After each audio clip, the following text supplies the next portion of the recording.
स्थानीय लोगों के करीब 15 घंटे के विरोध प्रदर्शन के बाद आखिरकार फैक्ट्री अधिकारियों ने मृतक के परिवार के एक सदस्य को नौकरी दे दी। आपको बता दें कि इस महीने के 13 अगस्त को जामुड़िया इकरा औद्योगिक क्षेत्र में कलेक्टर स्पंज लिमिटेड फैक्ट्री में काम करने के दौरान जामुड़िया शेखपुर निवासी सीबू टुडू का नामक एक श्रमिक बीमार पड़ गया। उन्हें आसनसोल ईएसआई अस्पताल ले जाया गया, जहां उनका निधन हो गया। इसके बाद नौकरी की मांग को लेकर परिजनों स्थानीय लोगों ने रात 9 बजे फैक्ट्री गेट के सामने शव को रखकर प्रदर्शन किया। स्थानीय लोगों और परिजनों ने गुरुवार को किसी भी कर्मचारी या अधिकारी को फैक्ट्री में प्रवेश करने नहीं दिया। घटना की सूचना पाकर जामुड़िया पुलिस मौके पर पहुंची।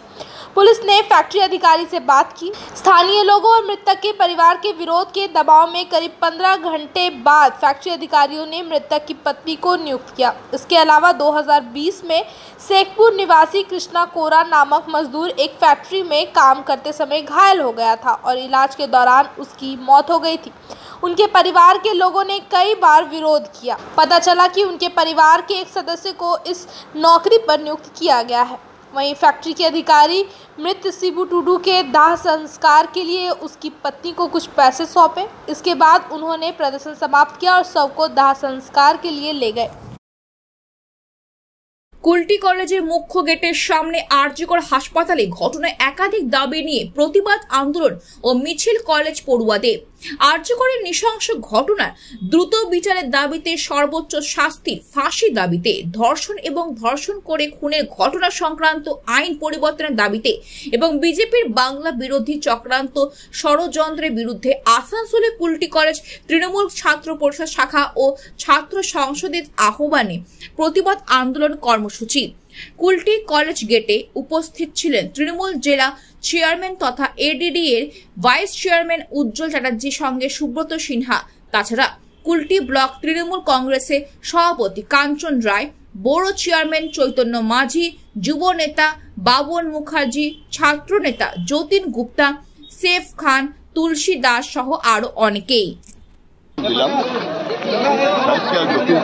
এই দুজনেই ছাত্রদের বিষয়ে, আন্দোলনের বিষয়ে কখন কি ঘটবে, কি করতে হবে সবটাই বলবে এবং আমাদের সাথে নেতৃত্বের সাথে যোগাযোগ তারাই করবে। তাদের ছাত্র সমাজকে কি বার্তা দিতে চাইছেন এই প্রতিবাদের? বার্তার বিষয় নয়, যতখানি সাথে থাকতে হয়, যত লড়াই করতে হয় আমরা সাথে আছি। এদেরকে বলবো লড়াই করতে, আমরা সাথে থেকে সেই লড়াইকে এগিয়ে নিয়ে যাব।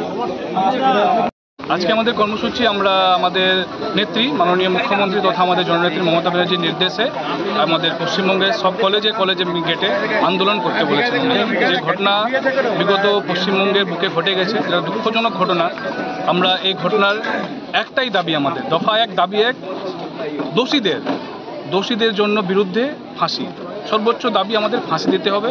আর দেশে, সারা পশ্চিমবঙ্গের সাথে সাথে সারা দেশে একটা কড়া আইন, ধর্ষণকারীদের বিরুদ্ধে কড়া আইন প্রণয়ন করতে হবে। এটাই আমাদের দাবি।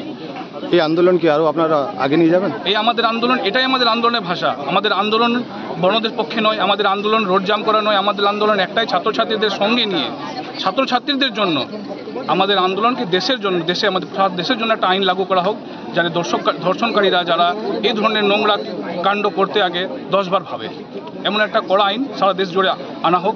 আর যে ঘটনা ঘটে গেছে সেটাকে ফাস্ট ট্র্যাক কোর্টের মাধ্যমে তাড়াতাড়ি দোষীদের সর্বোচ্চ শাস্তি ফাঁসি দিতে হবে।